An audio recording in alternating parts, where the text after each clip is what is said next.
Tonight on Huckabee, Senator Mike Lee tackles criminal justice reform. Paul Wellborn defends American manufacturing, and Charlie Daniels stands for veterans.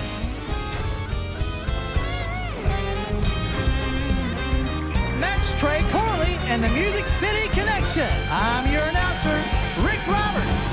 And now, here's Mike Huckabee.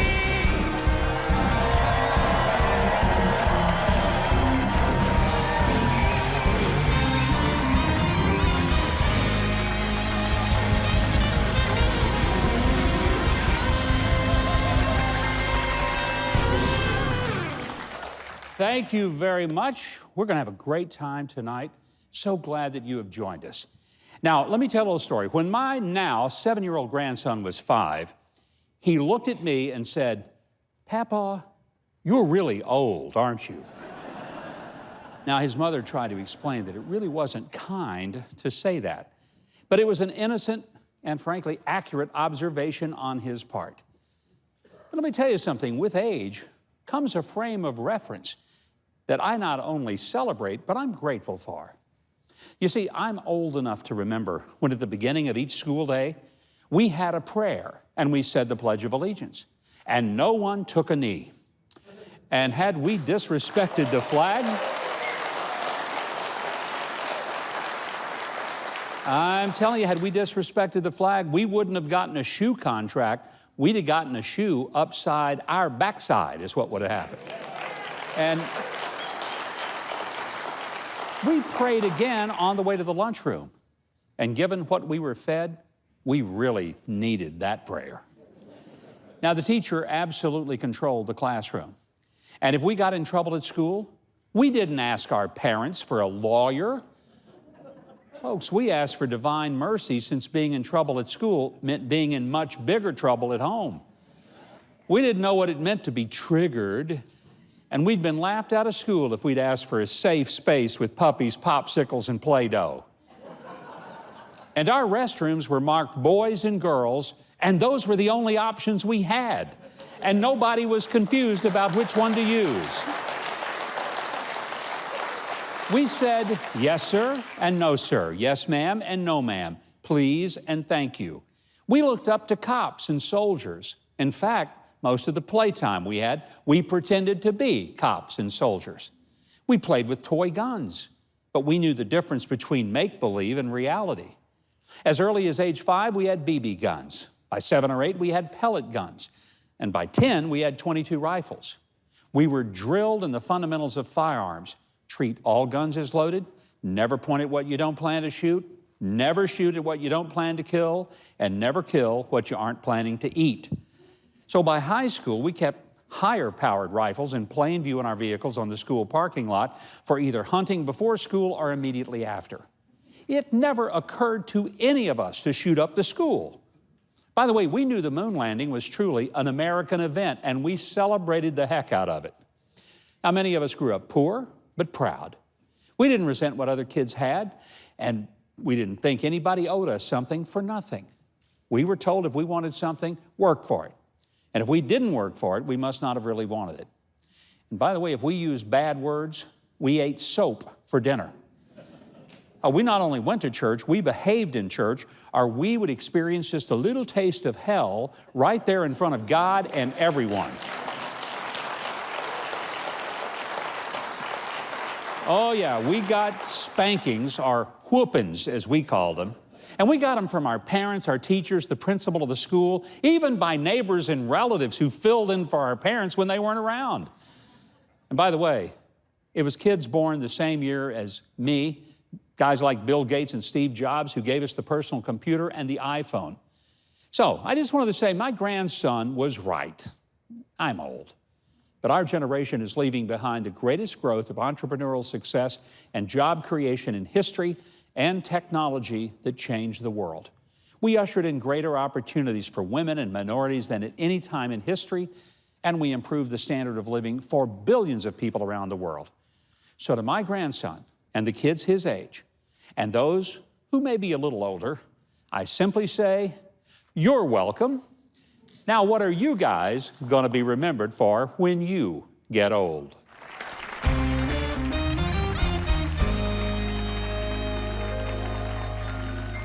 Well, many students aren't taught that America was meant to be a nation of limited government and individual rights, which makes them prey to bad ideas like socialism. Well, one good antidote to that is the new book, Written Out of History, The Forgotten Founders Who Fought Big Government. Please welcome the author and a great guy, Utah Senator Mike Lee. I want to get right to the big news of this week, which is the Kavanaugh hearings and the unexpected intrusion of the lady who says that 36 years ago, as a high school student, he attacked her.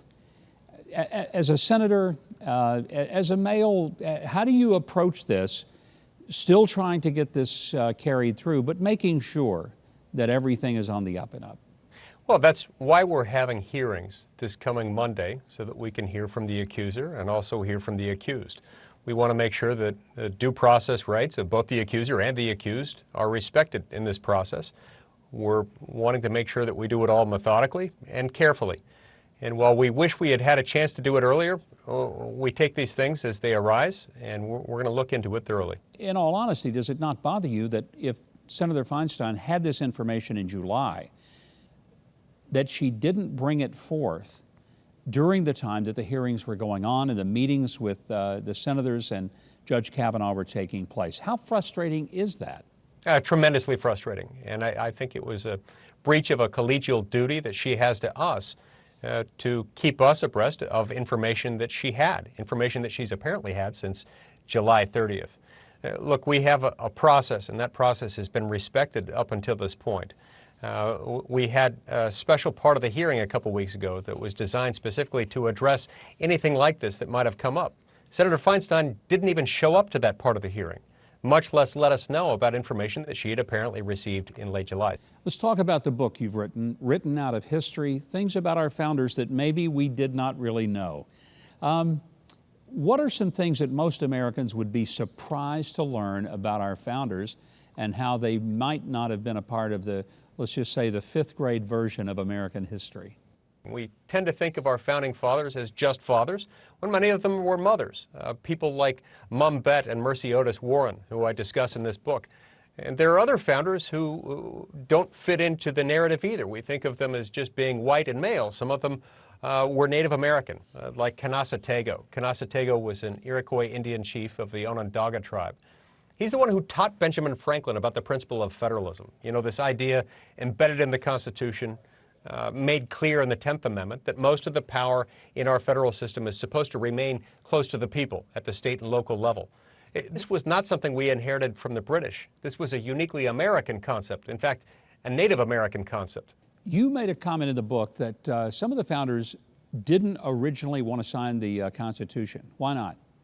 Elbridge Gerry, for example, was one of only a small handful of founders who were present both at the Constitutional Convention in Philadelphia in 1787 and were present for the signing of the Declaration of Independence. Of that handful, he was the only one who refused to sign the Constitution, the only one of those who had also been present at the signing of the Declaration.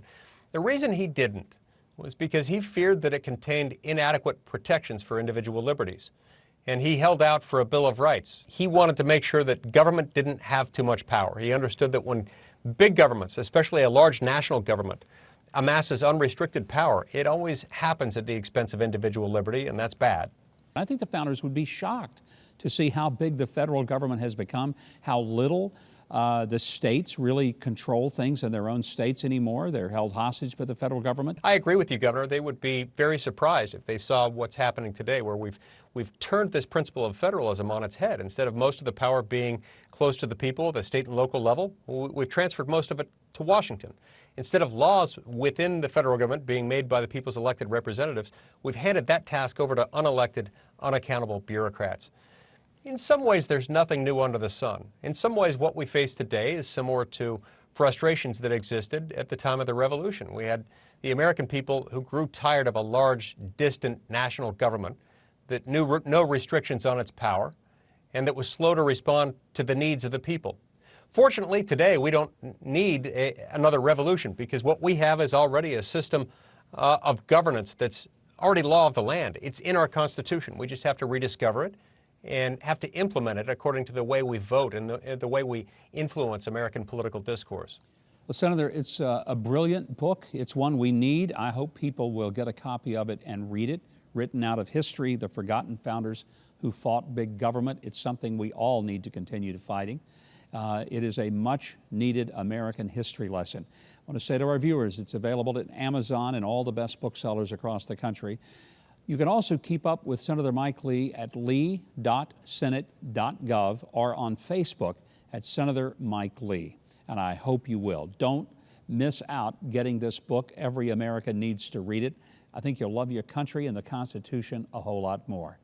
Okay, Rick, I know you're certainly not being written out of anything or forgotten. So why don't you preview what's ahead? Later, meet two men pursuing the dreams of Dr. Martin Luther King Jr. Then, country music legend Charlie Daniels stands for our veterans, and the latest, in case you missed it, humorous headlines. It's all ahead on Huckabee.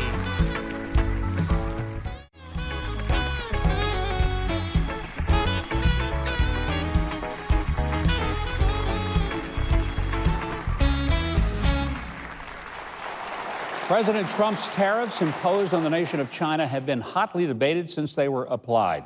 Harvard-trained economist and White House trade advisor Peter Navarro states that China's unfair trade practices and theft of intellectual property of American business cost our nation approximately $50 billion a year in damages that China's cheating cost the USA. Our correspondent, Juan Garcia, takes a closer look at China's drive for world economic dominance and one American manufacturer that continues to successfully make products right here and employ Americans. For a generation, China has been using government-subsidized utility rates and weak environmental and safety standards to become the factory to the world. By 2015, China accounted for 28% of global auto production, 41% of all ship production, more than half of refrigerators sold worldwide, 70% of mobile phones, 60% of shoes, and 8 out of every 10 air conditioners and computers made on the planet. And much of China's economic dominance has been achieved through aggressive practices that fall outside of global norms and rules of business and trade. Now, state-sponsored intellectual property theft and commercial espionage by China give U.S. companies a greater reason for concern. Estimates of cost of trade secret theft alone range between $180 billion and $540 billion annually. In response to these damaging practices to American business, President Trump has aimed tariffs at Chinese imports to force China to the negotiating table. Some consider these tariffs to be the salvation of U.S. industry. Wellborn Cabinet Incorporated has over 57 years of experience in high-quality cabinetry craftsmanship, and yet they still manage to stand despite the overwhelming challenges from China. American people are the most innovative people, I believe, anywhere. We have 1,500 employees here that we care deeply about. They treat me as a family. We pray for one another when people are in need. Everybody seems to have each other's back. On a level playing field, nobody can outrun the spirit of an American manufacturer. From start to finish, we build our own buildings and make our own parts, have our own sawmill. We deliver on our own trucks.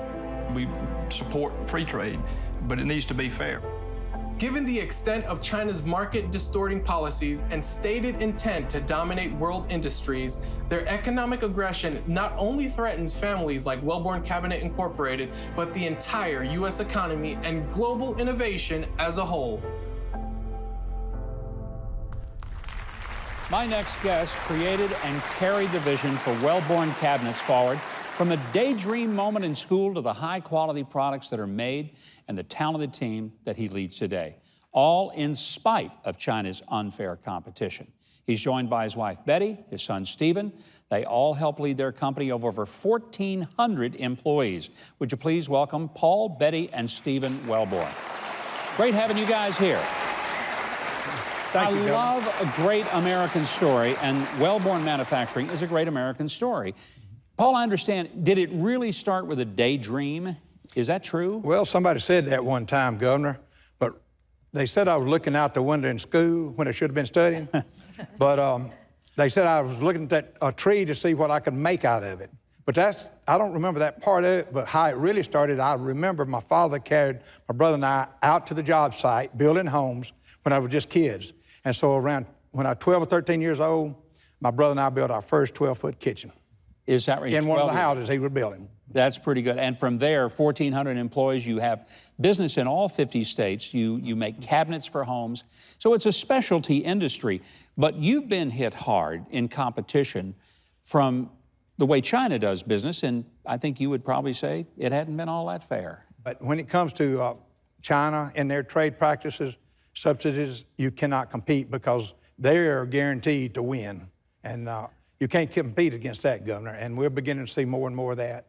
And I have watched the furniture business for many years, and when it went out, 120, 140 plants closed, it was, we're getting in that same position now in the cabinet business. We need to really get these tariffs on, and I applaud the president for what he is doing. Now, a lot of people are unhappy with the president. They say the tariffs are a terrible idea. It's going to make it more difficult for companies to succeed. But a lot of the manufacturers, like you say, it's the only way to force China to come and play a fair game. You know, absolutely. The tariffs, some people may say they are a problem, but when you're looking at prices, sometimes it is 40 and 50% under your market. You can take your labor and material costs completely out of it, and they're still under the market. So what is it that they do that makes it cheating, not just good competition? Governor, I'll give you, for instance, we have a supplier to our industry, the Hardwood Plywood Association, that petitioned our federal government to do an investigation, and we just awarded tariffs on their product that was being dumped by China. They found it took 200% tariffs and duties to just level the playing field. That's how far the Chinese were dumping. They were providing the raw materials to some of these companies at no charge so they could come and compete and dump product into this industry.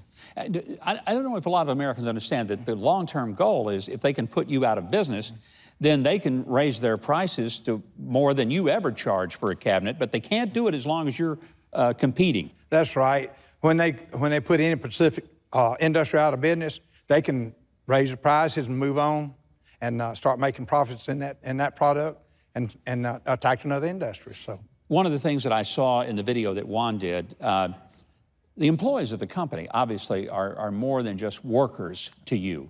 They're family. That's right. And I heard even one of the people say, we pray for each other. We have each other's backs. I'm not sure that's what we would hear in a Chinese factory. Probably might not be allowed, and it'd have to be a silent prayer, I'm sure. But we have such good people throughout our company, Governor. They're so dedicated, and that's what this is about, is keeping jobs for Americans. They've been so dedicated through the years. They stay there till the trailers are loaded, and we have a vast product, and it's not easy to build.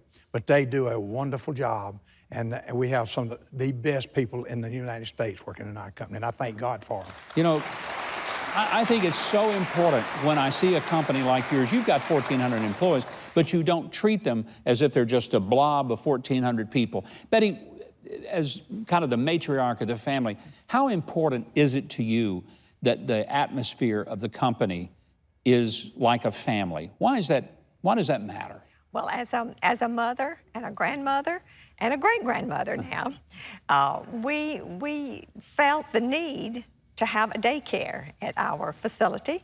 We have 40–50% women that we employ, so we put a daycare, and so the children can stay. To keep us physically fit, we put us in a gym. And then we have a full-time nurse that's on staff, and we have a doctor that comes in 3 days a week. The employees can see the doctor at no cost. We have a cafeteria that provides warm meals. So like I said, we like to treat our employees like families because our family works there, and so that's why they are so important to us, yeah. So. It's like your own little town over there. You got all these services.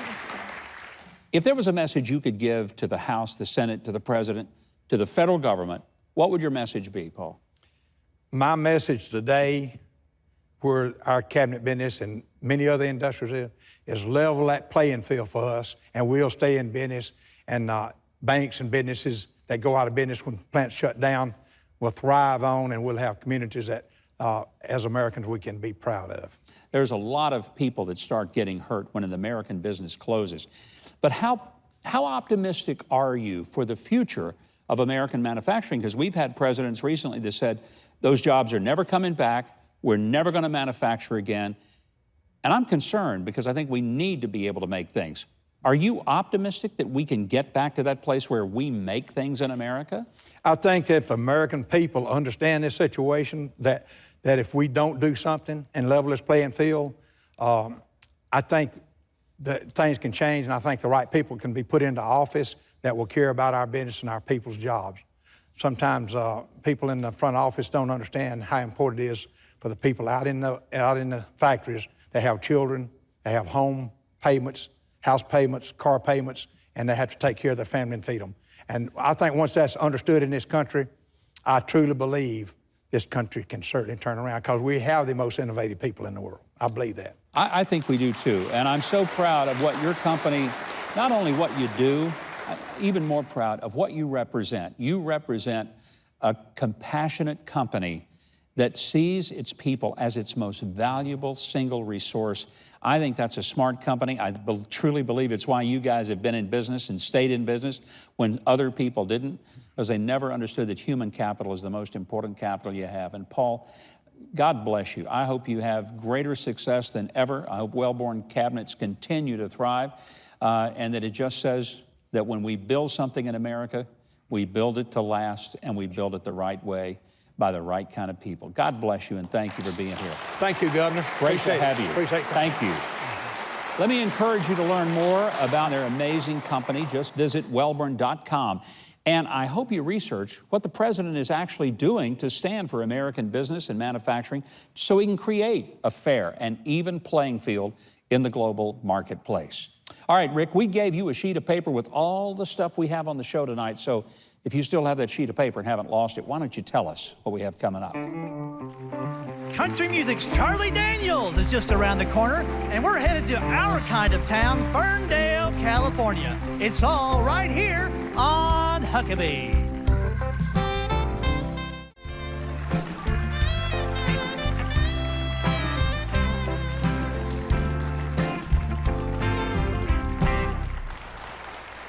Well, from robot crabs to natural drug distribution, we've got the stories that might have snuck right by you. But we're not going to let that happen, thanks to a little segment that we called In Case You Missed It.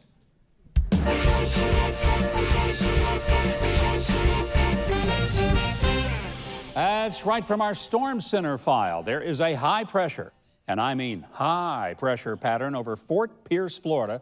It's apparently dealing drugs. The Fort Pierce police stopped a car with the intense smell of marijuana wafting from it.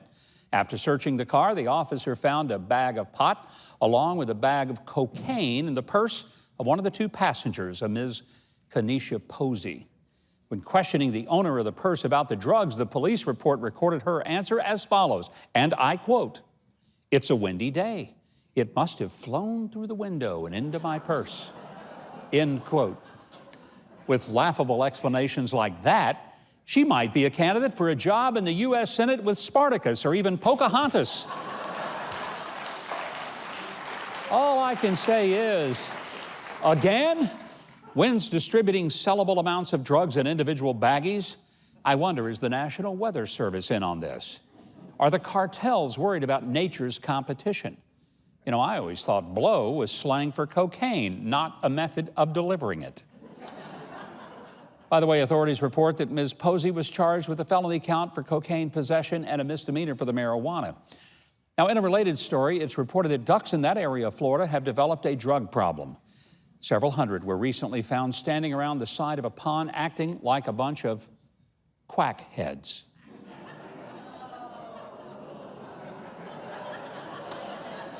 Folks, we don't just report these stories, we do write them, I gotta tell you. All right, moving along. From our sci-fi drive-in movie files, a 54-year-old Chinese farmer in northern China had a little time on his hands. So rather than till the soil or milk the cows, he invented a giant robot crab that you can ride. You hear that, American farmers? While you're out there feeding our citizens, China's gotten a jump on us in the development of a giant rideable robot crab. Mr. Fu Zhenlin did this in his spare time back home in Hai He City. The leggy device can carry up to 220 pounds. Now, before I get my farming friends angry or my paranoid friends worried about the giant hordes of Chinese farmers descending on America riding these, be comforted just to know that they don't float. Also, it would probably take an army of Chinese farmers about 100 years just to travel to America at top speed, even if they could create a floating robo-crab bridge to cross the Pacific. And you can basically flee one of these at a leisurely walking pace. Now, remembering that inventing is Mr. Zenlin's hobby, we have no record of his farming prowess. One of my personal disappointments was the robot crab doesn't come with a robo-hammer, butter, and a very large bib. Fu has also created the robo-dog and a robo-horse. I wonder, does the guy ever farm? But maybe we understand better why the American farmers are the most efficient and they grow the safest and most proficient crops in all the world, and God bless them for doing it.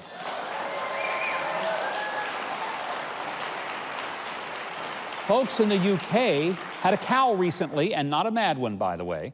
It was having a cow over a restaurant all the way in Las Vegas, and what they were serving. Jamie Oliver, best known for his British TV series The Naked Chef, is an advocate for removal of unhealthy food in England. Now, frankly, I think that standing over food naked is not all that healthy. But his focus was recently turned to Las Vegas when people on social media introduced him to a 13-pound monstrosity of a burger called the Belly of the Beast. It is made with beef patties the size of pizzas, cheese, pork belly, tater tots, Cheetos, as well as other items, and a whole lot of love. The creator of this Frankenburger is a joint called Truffles and Bacon. Now, they wanted British critics to know that it was not made to be consumed by a single individual, but rather by a table of 6. Folks online have branded the 13-pound gargantuan burger as gruesome, unhealthy, and obscene. Thankfully, Scratchy Kwando, the nod man from South Africa, weighed in saying, quote, "Wow, sounds like an awful and unhealthy decision. How do I get hold of one of those?" End quote. Now, when people in Nevada on the Vegas Strip were asked their opinion of this monstrous burger, they said things like, perfect midnight snack, does it come with fries, and it's about time you can get an entire cow on a bun. Well, I can't defend the Belly of the Beast from a health and nutrition perspective, but I think I can sum it up in a simple word for our friends on social media in England. America. That's what it's about. America. Yes, sir. America. And finally, our last story comes from our Something to Smile About, because the staff members at the Baja Grill in Little Rock, Arkansas, surprised Kelly Toller, a workmate, with a little something extra special for his 57th birthday. Kelly had been working as a nighttime host at the Baja Grill for nearly 2 years, but personal circumstances kept him hitching rides or having to ride a bus to get to work cross town. So his coworkers decided to bless him with a car for his birthday. Heather Baber, general manager of Baja Grill, said it was everyone's idea to present a car to Mr. Toller for his birthday. And as you can see from the video shot at the big reveal, he was incredibly moved and sincerely grateful. It's kind of nice to see people exercising the golden rule with a workmate who was in a less fortunate situation than themselves. So let me close with the words of Kelly Toller in response to this amazing surprise gift of a car. What he said was this, and I quote, "You know, they say friends are the family you would have had if you could pick your family. Well, I've been very fortunate here," unquote. That, my friend, is the American spirit at work in everyday life, and I hope you enjoyed some great news to wrap things up with. That's just one of the reasons that we read the news, so you don't have to. Well, we heard your cries for a town with human-powered amphibious sculpture races. That is just one of the reasons that Ferndale, California is our kind of town this week. Located at a whopping 50 feet above sea level and just outside the majestic redwoods, Ferndale, California developed in relative seclusion from surrounding towns. Its 1,400 residents give it a unique personality and culture that you'll thoroughly enjoy. The ornate stores, churches, and elegant homes decorating Ferndale have been called butterfat palaces because they were built on the prosperity of Ferndale's renowned creameries and dairy farms. Ferndale itself owns the smooth nickname Cream City. And you'll sure have a sweet time if you have the foresight to book your stay at the Gingerbread Mansion Inn. It's a beautiful old mansion that's been converted into a delightful B&B, which is worth the visit all on its own. Come November, the Ferndale Fire Department lights the tallest living Christmas tree in America. Guess you could say it's an annual highlight with highlights. And speaking of highlights, every spring Ferndale takes part in the Kinetic Sculpture Race, where people from all around build bizarre and extravagant human-powered vehicles to traverse land, sand, and water to the finish line in front of Ferndale's firehouse. It's all for glory and making unforgettable memories. Ferndale, California has fostered a beautiful culture and charming quirkiness while still being an enchanting and friendly place to visit. That's why it's our kind of town. I've decided Ferndale might be one of the towns in California where I wouldn't be asked to leave before daylight. I might have to go there. Let me say thanks to Visit Ferndale and the Gingerbread Mansion Inn for their help in putting that wonderful video together. You can learn more about Ferndale through visitferndale.com. You can follow them on Facebook at Visit Ferndale. While you're at it, visit gingerbread-mansion.com or visit them on Facebook at Gingerbread Mansion Inn so you can book your stay in their gorgeous inn, maybe during this wonderful time. All right, Rick, why don't you tell us all about those races we've got coming up, racing our way through the show since we've been talking about races in Ferndale. Well, next up, Will Ford and Matt Lockett reveal how Martin Luther King's dream is being fulfilled. Then, Charlie Daniels speaks out on behalf of our military veterans.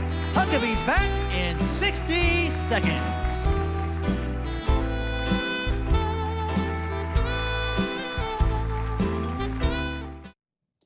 Samaritan's Purse is helping thousands of people who were engulfed by the raging floods caused by Hurricane Florence. Samaritan's Purse staff and volunteer teams are tarping roofs, and they're cutting up fallen trees. They're shoveling and removing tons and tons of mud from inside homes. Right now, your call or your visit to their website and a financial gift of any amount will help them continue working and proclaiming hope in Jesus' name. Last week, as the disaster loomed, I knew Samaritan's Purse would be on the way to help. And I did something I'm asking you to do. Go online, make a contribution. I know they're going to be good stewards of what you and I send them. So be sure to give as generously as you can. My next guests have totally different backgrounds. One is the descendant of slaves. The other is a descendant of slave owners.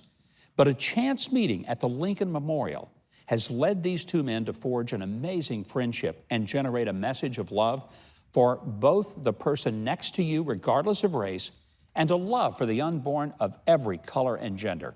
Please welcome the co-authors of this marvelous book called The Dream King, Will Ford and Matt Lockett. Will, great having you guys here. Thank you so much for being here. How did you meet? How did that happen? Well, we had a chance encounter at a prayer meeting on MLK Celebration Day at the Lincoln Memorial. I was led there because of a dream that I had about Martin Luther King, and Matt was led there because of a dream that he had as well. So now, wouldn't you just bump into each other and start talking, and the next thing you know, you become friends? I mean, that sounds a little weird. It wasn't quite like that. I didn't even really know why I was there. I was on this journey trying to figure out what God was doing in my life, and I found myself in this prayer meeting and spent the day praying with a group of people there at the Lincoln Memorial. But that night, I heard a story as Will shared the history of his family, and it was really moving, and it really kind of brought things together for me. Yeah. And at that time, Matt, did you know that your ancestors had actually been slave owners? Were you aware of that then, or did it take some time? Not specifically. Yeah. You know, for me, our family, we never really knew where we came from. And so we couldn't get beyond my dad's grandfather. So my dad would make a joke out of it and just say, I guess we're just a bunch of mutts from Kentucky. You know, but we didn't have any idea what our family history was.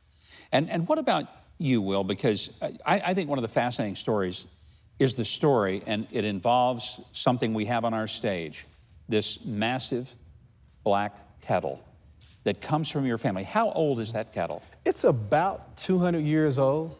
Colonial Williamsburg looked at it and put it about 1834. And it's been passed down about 7 generations in my family.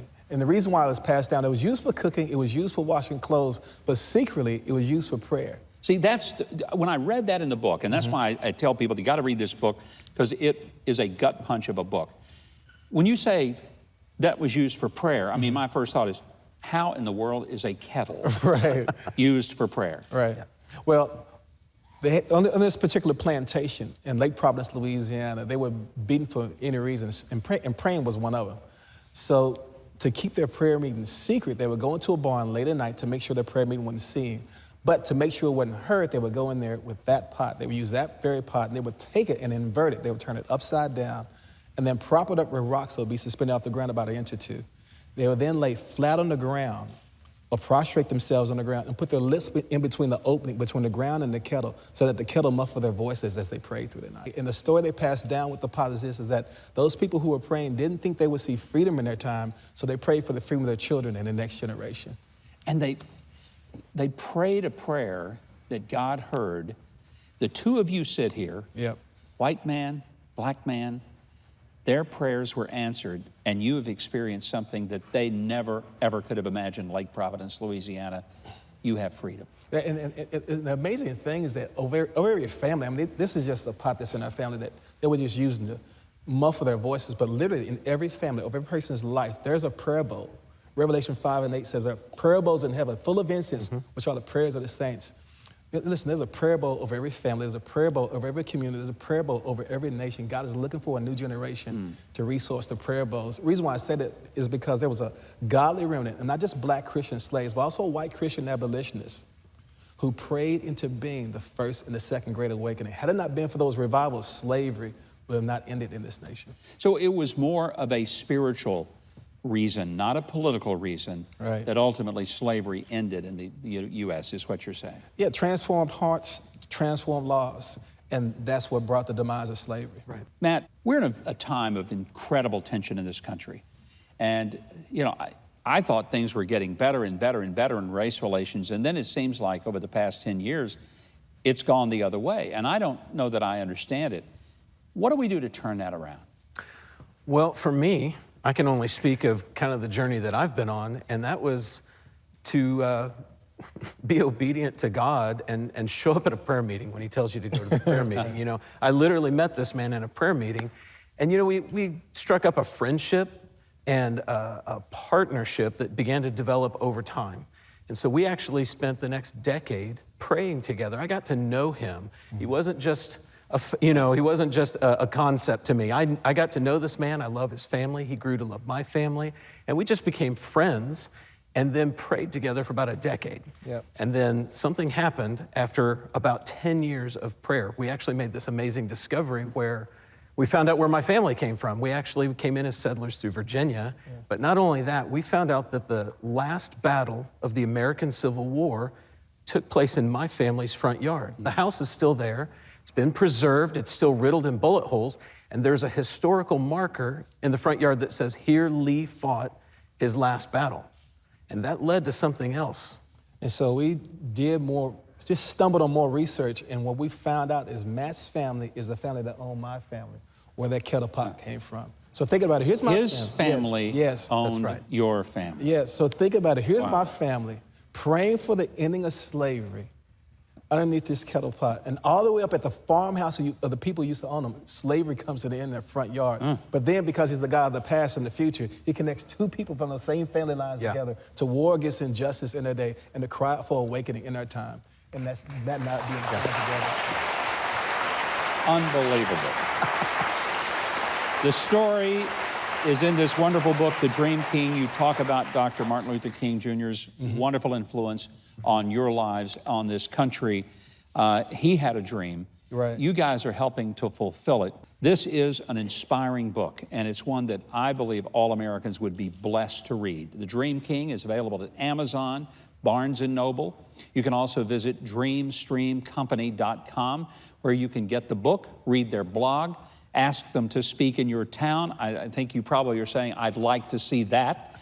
That's DreamStreamCompany.com. I hope you will get the book and invite them. Well, Charlie Daniels is not only a music legend, he's also a great supporter of the U.S. military. He's performed for our troops worldwide and is dedicated to serving our veterans. He's in downtown Nashville right now at a special event with his Veterans Aid group, the Journey Home Project. Here to tell us more, please welcome Charlie Daniels. It is an honor to have you with us. Thank you, Governor. It's an honor to be with you. Thank you for sending the crew down here tonight and let people see what we're doing down here. Well, let's talk about what you're doing, because it's an amazing tribute that you're paying to the veterans and our military personnel. Why is that so important to you? Well, you know, I'm an old guy. I go way back. I remember the day Pearl Harbor was bombed.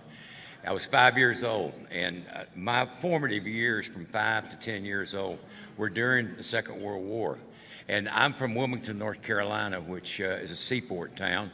And we had ships sunk just off our coast by German U-boats. So the war was very real to us. And I say this on stage every night, and I mean it with all my heart. Only two things protect America. It's the grace of Almighty God and the United States military. And we want to honor them both. So I honor God as being a Christian, and I honor the military as trying to do what we're doing here tonight. Well, Charlie, every time I've ever seen you in person at the concert, you always pay tribute to the veterans. Tonight's a little different. This isn't a Charlie Daniels concert. This is the very first Patriot Award dinner. So who are you honoring tonight, and what happens at the event? Well, this is our first year, and what are the criteria for being a candidate for being honored is somebody who has a heart for the veterans, and somebody who has been actively involved in helping veterans for a number of years. So we picked two people tonight that I guess we're close enough here. I can go ahead and say who it is that right? Okay. Hide your ears, Chris. Chris Young, standing right over there. And Willie Horton. I don't know where Willie's at, but anyway, Chris was kind of surprised. I think he's kind of tickled about it. So. You've got another project. It's called the Journey Home Project for U.S. veterans. What is that about, Charlie? We started the Journey Home Project as a way to help our men and women coming back from their service, from their tour of service, to transition back into civilian life, which is not as easy as it sounds. We try to do whatever they need to get them back on the level with civilian life again. Sometimes it's education, sometimes it's some medical care, sometimes it's something as mundane as a bicycle to ride to work or a room full of furniture or whatever. We try to help them in any kind of way we can to get back to normal, to living a civilian life. Charlie, one of the things that amazes me about you, you kind of gave away your age a few minutes ago, said you were born 5 years before Pearl Harbor, but you're still out there as busy, as active as anybody in show business. How on earth do you keep going at the pace you do? You're very kind, thank you. I will go as long as it's the good Lord's will for me to be out here. I thank God every day of my life I can make a living doing something that I enjoy so much. I love what I do, and I couldn't spend my life doing anything that I would enjoy more than what I'm doing right now. And so far, my health's holding up. I'm doing good. I'm enjoying it. I'm having fun. So I'm here for the duration. Well, I hope the duration is going to be long enough for you to come out here to our show at Hendersonville and be our guest and do some music with us, Charlie. We got to have that happen one of these days soon. We appreciate you. We love you. That is a priority for me. We're going to do that. We love Charlie Thank Daniels. You. God bless. I don't know of anybody that loves this country more than Charlie Daniels and that does more for it. And can't think of anybody who works as hard in the industry.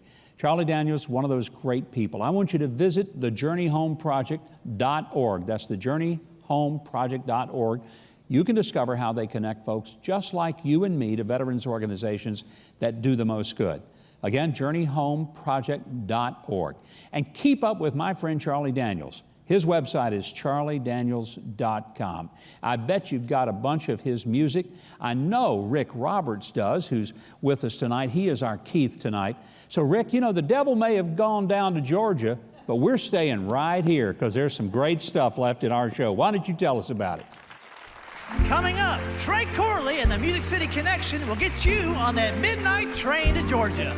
Then Mike has some positive thoughts on our past and upcoming elections. It's on tonight's Wrap, so don't go away.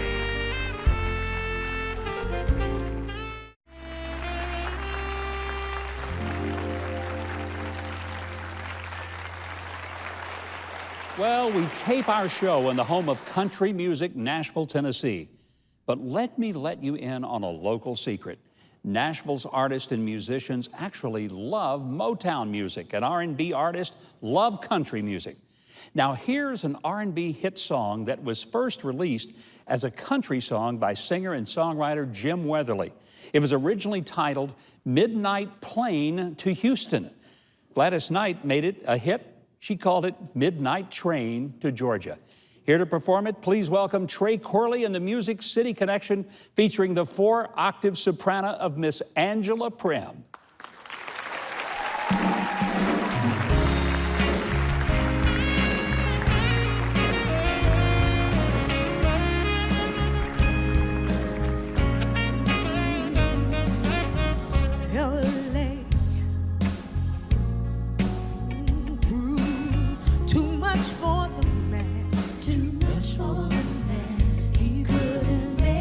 So he's leaving a life he's come to know.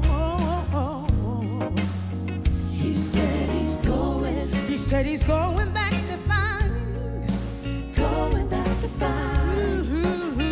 what's left of his world, a world he left behind not so long ago.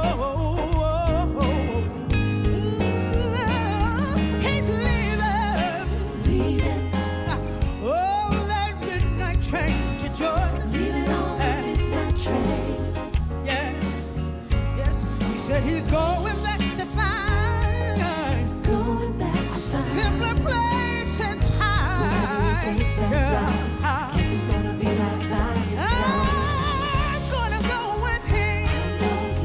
Oh, that midnight train to Georgia. Leaving on the midnight train to Georgia.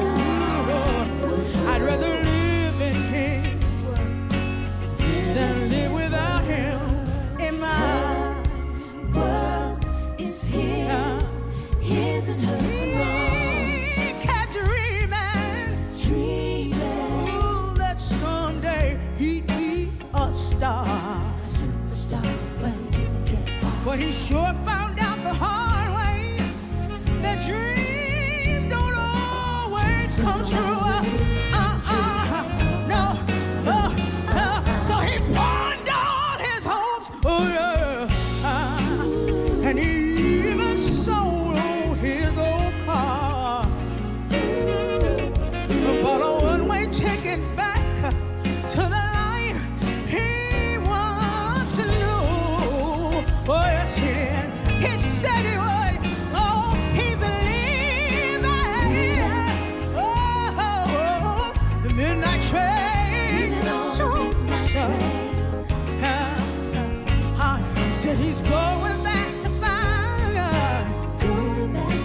a simpler place and time. I'll be with him.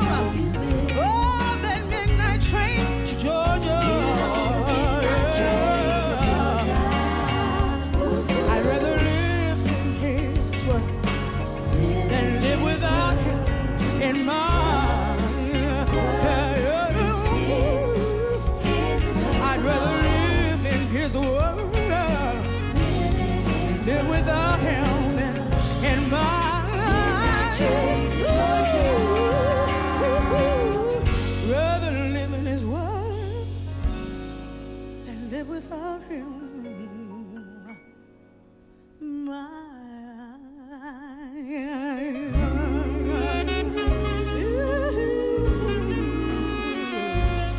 Living on it.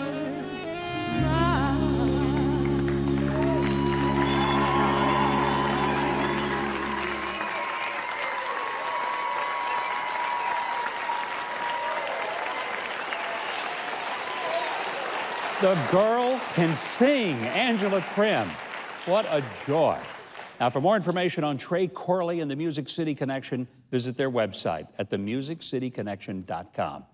Okay, Rick Roberts, we're not done with you quite yet, because we're not done with the show quite yet.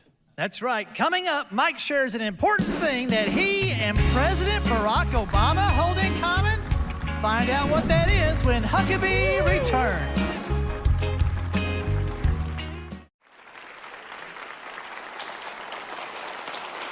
Some people think that if you participate in one political party, you have to be completely polarized to the other. But that's not true. And the points of agreement might surprise you. One example is the subject I want to address tonight on what we call the wrap.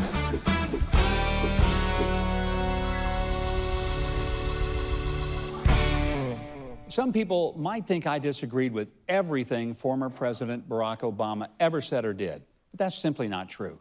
When he was first elected, I said on television in a statement that you can look up and watch that while I didn't vote for him, I really hoped he would be a successful and good president because I love my country more than my party. And I celebrated that as a kid who grew up in the Jim Crow era in the South, we had elected a president of color. I thought that was something I'd never see in my lifetime. I was genuinely proud that as a country, we didn't vote for or against someone because of race. I publicly praised his devotion to his wife and 2 daughters. But there's something else on which I agreed with him. President Obama reminded us that elections have consequences. Yes, they do. And when elections are over, we need to respect that. Vote your convictions. But when the results are in, accept them. Because, to quote President Obama, elections have consequences.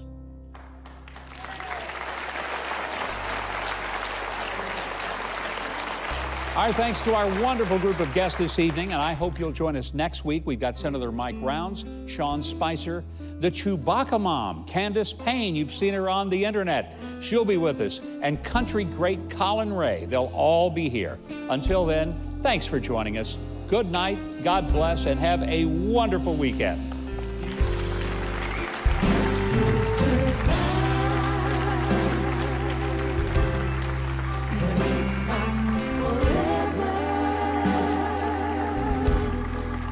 It's just